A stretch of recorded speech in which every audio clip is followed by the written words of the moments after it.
जीवन में उत्साह आध्यात्मिक यात्रा से आता है और उस उत्साह की लौ को निरंतर जलाए रखने के लिए हमें हमेशा अध्यात्म से जुड़कर रहना होता है।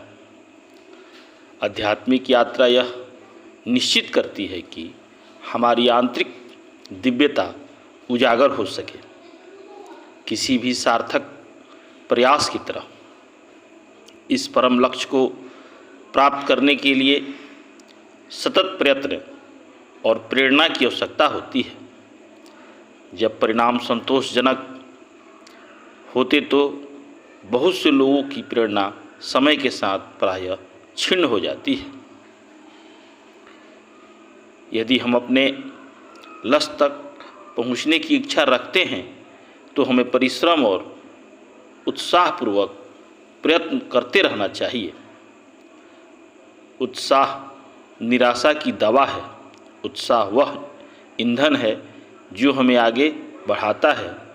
हम उत्साह कैसे उत्पन्न करें और उसे कैसे बनाए रखें?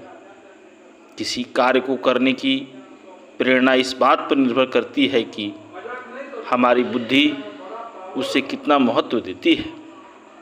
यदि आप तय करते हैं कि आपके ऑफिस में बॉस के सामने प्रस्तुति आपकी आजीविका के लिए महत्वपूर्ण है तो आप अपना सर्वश्रेष्ठ प्रयास करने के लिए प्रेरित रहेंगे। ऐसा इसलिए है क्योंकि आपकी बुद्धि मानती है कि यह आपकी आजीविका के लिए बहुत महत्वपूर्ण है। परंतु यदि आपकी बुद्धि मानती है कि यह वास्तव में महत्व नहीं रखता कि प्रस्तुति कैसी हो, तो अपना सर्वश्रेष्ठ प्रदर्शन करने की आपकी प्रेरणा कम हो जाएगी। इस तरह साधना में उदासीनता तब आती है जब हम वर्तमान में मिले अवसर को भूल जाते हैं। साधना में गति तब आएगी जब हम बुद्धि में उचित ज्ञान लाएंगे और उसके आधार पर उचित भावनाएं उत्पन्न करने के लिए मन पर दबाव डालेंगे। उदाहरण के लिए मानव योनि में हमारे पास जो सुनहरा अवसर है कि उसके बारे में सोचो। सभी प्राणियों में केवल मनुष्य योनि ही ज्ञान प्राप्ति की क्षमता रखती है। ज्ञान विवेक की शक्ति को जागृत करता है। इससे हम जीवन के उद्देश्य पर विचार कर सकते हैं और परम सत्य तक पहुंचने की लालसा जागृत कर सकते हैं।